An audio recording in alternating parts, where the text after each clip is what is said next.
A partir de este momento, las informaciones que son noticia toman el protagonismo. Comienza Informe RCR.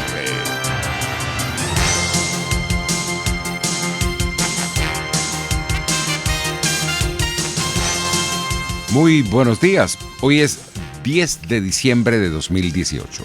Y esto es Informe RCR, que llega a ustedes a nombre de Jaime Nestares en la dirección general de la estación, de Willy Zarcaya en la gerencia de producción, Jackson Vargas en la coordinación de redacción, en la producción Marilia García, en la dirección técnica César Arteaga. Les saluda Argenis Barreto y les recuerdo que nos pueden ver también en internet en la cuenta de YouTube rcr.tv, la radio que se ve allí.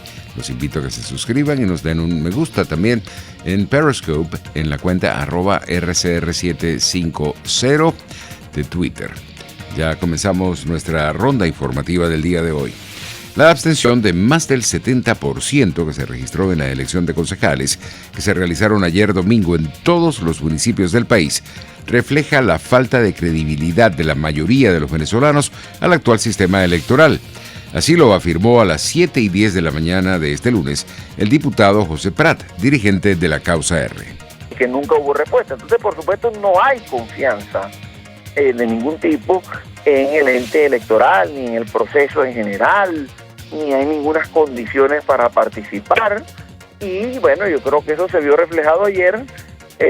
Y esto no lo digo como si eso fuese una victoria, ¿no? El hecho de que la gente no haya participado, porque lo que uno quisiera es poder resolver estos temas votando, eligiendo, decidiendo, que la mayoría se exprese, que la minoría de alguna forma también lo haga y bueno, y que salga representado con su grupo de concejales, de diputados, de lo que sea que se esté eligiendo, pero que las cosas se resuelvan en paz, en democracia, ¿no? Pero, bueno, lamentablemente el régimen ha ido cerrando todos los caminos y, por supuesto, el camino electoral cerrando. Bueno, entonces, ayer se vio claramente que a pesar de los chantajes del pernil, del carnet de la patria, de los bonos y de todo eso, la gente no participó la gente incluso que todavía pudiera creer en vamos a decirlo, en ellos. La participación fue muy baja y yo estoy seguro que no hubo una participación superior, al menos aquí en el Estado Bolívar. Incluso hubo una lista extraoficial y por supuesto la abstención más alta del país fue aquí en el Estado Bolívar. Creo que... Por su parte, Jorge Rovi, expresidente de Fede Cámaras, también lamentó que los venezolanos hayan perdido la credibilidad en el sistema electoral, como se demostró en los comicios realizados este domingo. Conversaremos, evidentemente, que lo primero que tenemos que racionalizar los venezolanos es cómo se puede haber perdido la confianza en el primer instrumento que tienen los pueblos democráticos para dirimir sus diferencias, que es el voto, ¿no? El hecho de que 4 señoras instaladas ahí en un centro y además acompañados por unas fuerzas armadas que no han hecho cumplir la Constitución, pues ha hecho que un país se desencante de lo que debería ser la manera más democrática, más pacífica de dirimir nuestras diferencias, como es la vía del voto. La abstención que hay ayer pues demuestra claramente que la gente ya no cree en el proceso electoral y que lamentablemente, más allá de que yo siento impulso, que creo que debemos salir de la situación votando, la verdad es que en estos momentos es un ejercicio absolutamente absurdo, porque el entendimiento colectivo es que las elecciones en este momento no eligen, no definen y no resuelven ninguno de nuestros problemas, y eso es un primer problema gravísimo. Jorge Roy, quien formó parte de la comisión de asesores de los delegados al diálogo político entre el gobierno y la oposición, enfatizó que a partir del 10 de enero la presión internacional cobrará más fuerza para lograr los cambios democráticos que se requieren en el país. ¿Qué es lo nuevo? Lo nuevo es que el señor Maduro, a partir del 10 de enero, para 60 países del mundo, para muchísimas corporaciones internacionales, para gran parte de los constitucionalistas del país, casi todos, y sobre todo para la oposición y para los venezolanos, el señor Maduro pierde legitimidad, ya no de desempeño como el que traía hasta ahora. Uno puede discutir si el presidente es legítimo en su desempeño o no, pero eso siempre es subjetivo.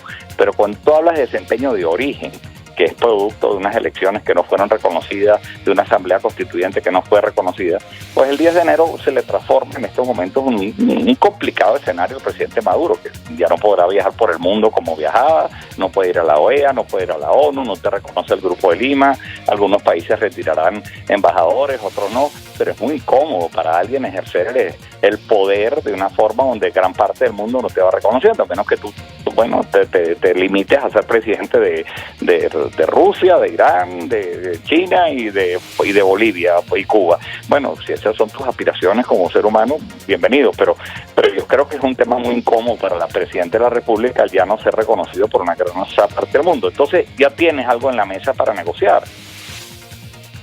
9:06. El ministro español de Exteriores y Cooperación, Josep Borrell, confirmó este lunes que España desea formar parte del grupo de contacto que quiere impulsar la Unión Europea para facilitar el diálogo entre el gobierno venezolano y la oposición a fin de lograr una salida negociada a la crisis que vive el país. Si se hace algo, seguro que se contará con la participación española, aunque hay muchos países interesados en participar, señaló Borrell a su llegada a un Consejo de Ministros Comunitario de Exteriores, en el que abordarán la situación en Venezuela. Explicó que España es uno de los países que ha impulsado la creación de este grupo de contacto, manifestando su preocupación que la alta representante de la Unión Europea para la Política Exterior, Federica Mogherini, ha recogido y tramitado. 9:06. Américo de Gracia, diputado a la Asamblea Nacional por el Estado Bolívar, presentó esta mañana a través de RCR el balance de la agresión sufrida en Canaima el pasado sábado durante un presunto operativo militar contra la minería ilegal y que obligó a suspender las elecciones de concejales en la Gran Sabana. Este saldo que es importante que la gente lo maneje. Un indígena resultó asesinado y muerto. 4 indígenas resultaron heridos. 3 de GECIN los tiene retenidos la comunidad de Canaima. 2 trabajadores de Corpolet también están retenidos por la comunidad de Canaima. El de GECIN, 3 de GECIN huyendo en el sector de La Laguna, 9 de GECIN huyendo en el sector El Arenal, huyendo hacia la montaña, porque los indígenas, por supuesto, ahora comienzan toda una acción también de exigir justicia. Y por supuesto, en este caso, piden, y lo van a hacer, y ojalá pues no se pongan necios los del régimen, el allanamiento de Amamerú, que es la posada turística donde se supone estaban operando los miembros del DGCIN. El diputado Américo de Gracia, dirigente nacional de la Causa R, destacó igualmente qué información de última hora se maneja sobre este hecho. Que el mismo dueño del hotel Aramerú es el mismo dueño del hotel en la Gran Sabana, el nuevo dueño del hotel de la Gran Sabana, César Díaz, que obviamente tiene sus manos metidas en esta operación. César Díaz lo vinculan estrechamente a Diosdado Cabello. Eso es bueno que la gente lo tenga apuntado, porque no es casual que las cosas se estén dando de la forma como se estén dando. Unos se niegan, lo mismo que ocurrió exactamente en Puerto Ayacucho hace unos días, cuando agarraron a Luis Felipe Ortega Bernal, que era un solicitado de la Interpol, miembro de Garganta, miembro del ELN y con el apodo de Garganta. Entre tanto, Gonzalo Imiop, director del Foro Penal Venezolano, destacó cómo en este año se ha hecho constante la detención de personas por parte de funcionarios militares sin una orden de detención emitida por los tribunales. Institucionalizado esta mala política de detener a las personas y no informar a los familiares, a los abogados donde las tienen. En muchísimos de los casos que nosotros registramos, las personas no eran presentadas a los tribunales dentro de los plazos legales, los plazos que correspondían. En algunos casos hasta se comenzaron a materializar desde el punto de vista estrictamente técnico, lo que se conoce como desaparición forzada de personas, es decir, a las personas se las detenía y nadie sabía dónde estaban por varios días, incluso así ocurrió en el caso de Ariana Granadillo, esta joven estudiante de medicina, por ejemplo, solo por mencionar uno. Y bueno, hemos visto que estos patrones este año han sido como la constante, ¿no? Los patrones que más se han repetido. En este sentido, Gonzalo Viñop, director del Foro Penal Venezolano, resaltó cómo el sector militar ha sido perseguido este año por el gobierno. En el que se ha atacado mucho al mundo militar. Hay mucho preso militar, mucho preso que además no solo no es militar, sino que tiene como único pecado el haber estado relacionado de alguna manera, sea desde el punto de vista familiar o por amistad, con algún militar que el poder esté buscando. Y también ha sido característico de esta represión de este año 2018 el hecho de que se está utilizando a la DGCIM, a la Dirección General de Contrainteligencia Militar, para de alguna manera no solamente arrestar, detener a personas que al gobierno les resultan incómodas, sino también para ejecutar en algunos casos actos muy graves de torturas y malos tratos contra las personas que son detenidas. Esa ha sido básicamente la característica general de este año. Por su parte, Carlos Nieto Palma, director de la organización no gubernamental Una Ventana a la Libertad, destacó cómo la violación de derechos humanos se ha incrementado en estos últimos 20 años en el país. Sí, hoy está cumpliendo Una Ventana a la Libertad 21 años de fundada en medio de un contexto terrible, ¿no? Creo que la situación de los derechos humanos en Venezuela nunca en la historia de Venezuela había sido tan terrible y había tenido un matiz tan grave como el que tenemos hoy en día, ¿no? Estamos hoy, aparte de eso, se están cumpliendo 70 años de que fue firmada la Declaración Universal de los Derechos Humanos, que digamos es el instrumento principal que rige los derechos humanos en el mundo y es el Día Internacional de los Derechos Humanos. Lamentablemente en Venezuela no es mucho lo que hay que celebrar, porque estamos viviendo una época terrible en lo que tiene que ver con violaciones de los derechos humanos y no respeto a los derechos que tenemos todos los ciudadanos otorgados por la Constitución y otorgados por pactos y convenios internacionales. En este sentido, Carlos Nieto Palma destacó que un ejemplo de este deterioro de los derechos humanos en el país se ve reflejado en todos los centros de reclusión. También a las comisarías policiales, a los centros de detención preventiva de Venezuela convertidas en pequeñas cárceles en Venezuela. Tenemos una población penitenciaria que ronda por el orden de más o menos las 100.000 personas que están presas en condiciones completamente infrahumanas. No solamente ahora estamos viendo personas que mueren de hambre, que siguen habiendo personas que mueren de hambre en las cárceles venezolanas, sino también personas que mueren por enfermedades como la tuberculosis, el VIH, malaria y otro tipo de enfermedades que ya estaban supuestamente descartadas del panorama epidemiológico venezolano. No, y la situación es realmente grave y lo peor es que no hay ningún tipo de intenciones por parte del Estado venezolano, de la dictadura de Venezuela, de solucionar esta situación que estamos viviendo. 9:14, cambiamos de tema. El economista Francisco Faraco expresó sus dudas sobre los anuncios que hizo el presidente Nicolás Maduro de un nuevo acuerdo financiero con Rusia. Maduro es un mentiroso compulsivo. Rusia, para que tengamos una idea, Rusia hoy en día, ya no es la Unión Soviética, sino Rusia, es una economía del tamaño de la economía del estado de Nueva York. Más nada. Una economía pequeña. Es un país productor de petróleo. Sí, a lo mejor le interesa por la zona de diversificar la fuente, meterse en Venezuela como en el país se ha metido con los NEF. Pero seguir incrementando su presencia en un país como en Venezuela, Mira, no lo creo. Pues. Yo no creo, primero porque lo dice, que es Maduro. Putin no dijo nada. Y en segundo lugar porque no me parece que sea una política sensata de Rusia, que tiene enormes yacimientos en la parte asiática de su país, y se meter en Venezuela, es un país que está lejano para ellos. El economista Francisco Faraco destacó igualmente a las 7:40 de la mañana de este lunes que las alianzas con Rusia, China e Irán no sacarán al país de la crisis económica que atraviesa.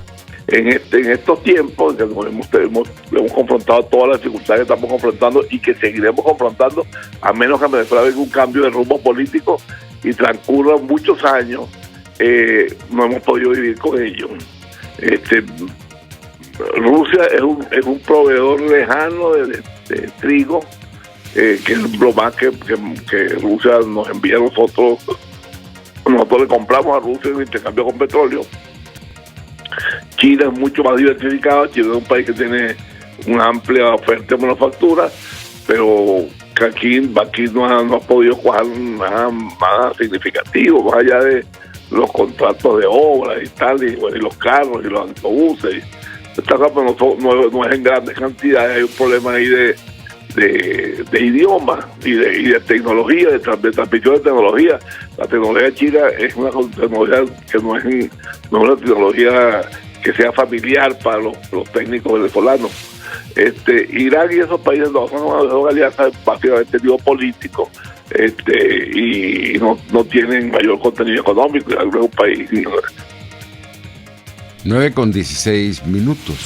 Tenemos que 3 jueces fueron designados para iniciar un proceso penal contra Nicolás Maduro en la Corte Penal Internacional. Así lo reseña el MiamiDiario.com en su página web, mediante comunicación suscrita por el juez Chile Eboe Osuji, quien preside la Corte Penal Internacional. Fueron designados los jueces Peter Kovacs de Hungría, el francés Marc Perrin de Brichambault y la beninesa Reina Adelaide Sofia Lapini, quienes conforman la primera sala de cuestiones preliminares de la Corte Penal Internacional. El juez Marc Perrin es a su vez el segundo vicepresidente de la CPI y encabezó hasta marzo pasado la sección de sala de cuestiones preliminares. La asignación de este caso a una sala de cuestiones preliminares fue consecuencia directa de la solicitud realizada por 6 gobiernos americanos. La llegada de la carta a manos de la fiscal activó la norma 45 y 46 del reglamento de la Corte Penal Internacional. El mismo día, el 27 de septiembre de 2018, la fiscal Bensouda informó por escrito al presidente de la Corte sobre el contenido de la correspondencia recibida. 9:17. Vamos a conocer el estado del tiempo en la voz de Víctor Dahl. Buenos días. Sí, ¿qué tal? Muy buenos días para ti, buenos días para todos los amigos oyentes. Bien, efectivamente las condiciones del tiempo para las próximas horas en el territorio nacional. Tenemos que se mantiene el transporte de humedad por parte de los vientos alisios del noroeste, lo cual favorece la nubosidad y genera algunas lloviznas dispersas en algunas zonas del oriente del país y parte de la región central, especialmente Miranda, así como el este del estado Falcón.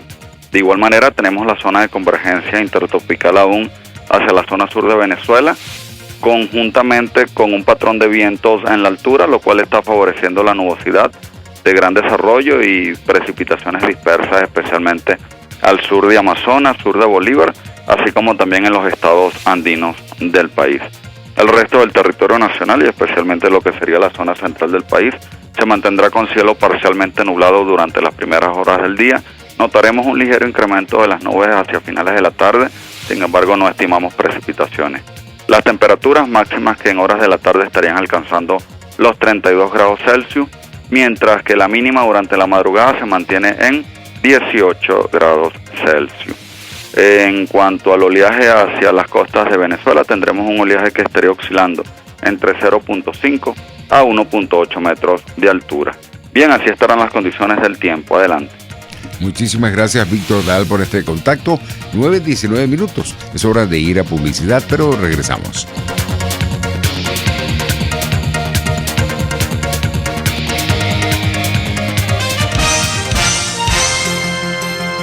Usted escucha Informe RCR por su 750 AM. Puedes seguirnos en nuestras redes sociales. En Twitter, @RCR750, la radio que se ve. Les habla Rafael del Rosario, concejal de Chacao. La mayoría de los venezolanos dependen exclusivamente del servicio de transporte público para llegar a sus hogares, empleos o centros educativos y se ven obligados a hacerlo en unidades inadecuadas. Aparte de eso, sin efectivo, el Estado debe garantizar a sus ciudadanos un transporte eficiente, digno y accesible. ¿Qué esperas? Haz valer tus derechos. Las lesiones articulares o musculares son más frecuentes de lo que piensas. La Unidad de Cirugía Articular y Medicina Deportiva, Haroldo Macareño y Guillermo Rangel, cuenta con el mejor equipo de traumatólogos reconocidos por la Sociedad Norteamericana de Artroscopia. Ubícalos en la Policlínica Metropolitana o al 0414-305-8176. Superar tu lesión es nuestro compromiso.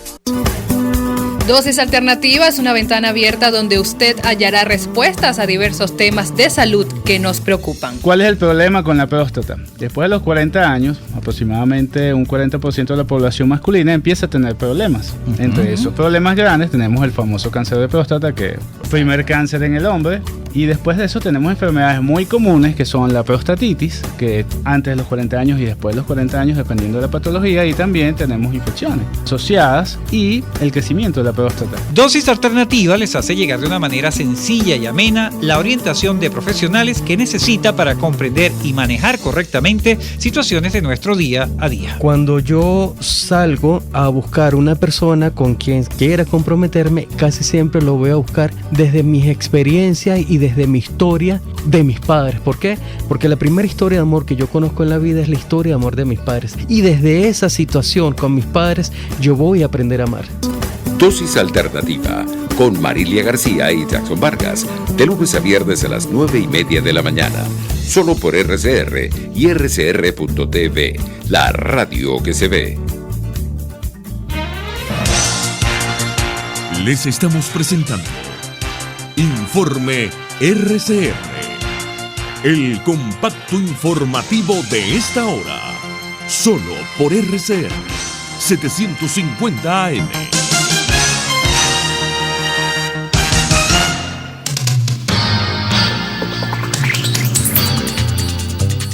Comenzamos nuestro recorrido internacional en Perú, donde en el referendo realizado ayer domingo se aprobaron 3 de las 4 propuestas para reformar la Constitución. Los detalles con nuestros colegas de Radio Francia Internacional. El referéndum para 4 reformas constitucionales fue un plebiscito que el presidente Martín Vizcarra ganó con una amplitud demoledora. En los 4 temas puestos a consulta, la inmensa mayoría votó como había pedido Vizcarra. El 85,8% lo hizo para prohibir la reelección inmediata de los congresistas, 85,9% para establecer controles al financiamiento privado de los partidos políticos, 86,6% para crear un nuevo organismo encargado de designar y destituir jueces y fiscales, y 90,3% rechazó volver a un Congreso bicameral. La abrumadora aprobación de la prohibición de la reelección de los congresistas dejó en evidencia el desprestigio del Congreso y ha sido una contundente censura ciudadana a la mayoría fujimorista que lo maneja. La aprobación de limitaciones y controles al financiamiento privado de los partidos políticos se da cuando los últimos 4 presidentes, Alejandro Toledo, Alan García, Ollanta Humala, Pedro Pablo Kuczynski y la ex candidata presidencial Keiko Fujimori, son investigados judicialmente por el financiamiento a sus campañas. Para el presidente Vizcarra, el resultado de este referéndum era vital para fortalecerse frente a una oposición hostil que maneja el Congreso. Se la jugó con el referéndum y ganó ampliamente. El Tribunal de Justicia de la Unión Europea sentenció hoy que el Reino Unido tiene la capacidad de revocar de forma unilateral el artículo 50 de los tratados europeos, el que inició el proceso de su salida de la Unión Europea, el Brexit, al activarse el 29 de marzo de 2017.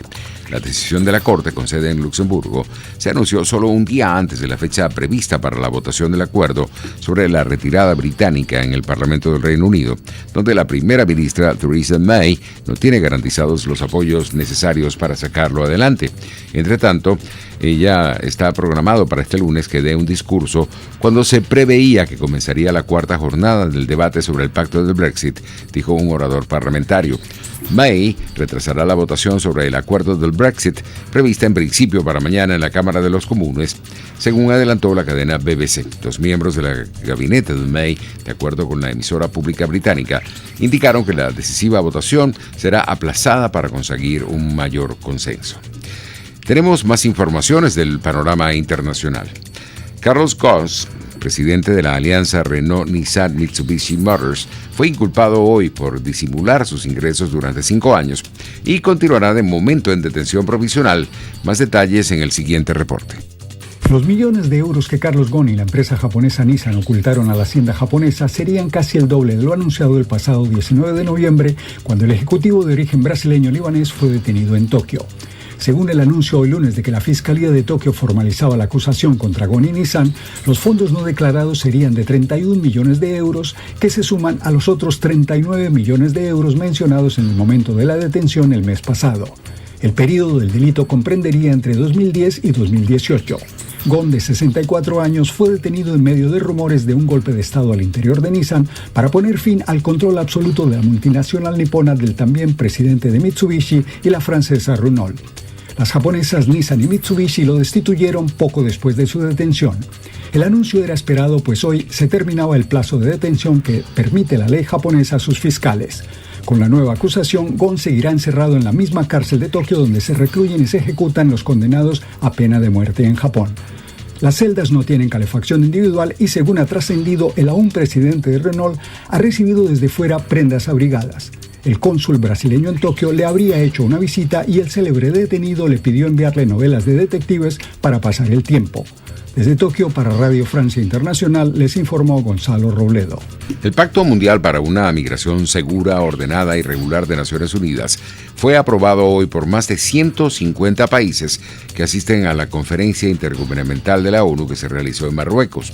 La aprobación fue por aclamación durante la sesión plenaria presidida por el secretario general de la ONU, Antonio Guterres, y la presidenta de la Asamblea General de la ONU, María Fernanda Espinosa. 9:26 minutos, estamos llegando al final de este informe RCR por el día de hoy. Los invitamos a continuar con nosotros. Ya vienen Marilia García y Jackson Vargas con Dosis Alternativa. Será hasta mañana.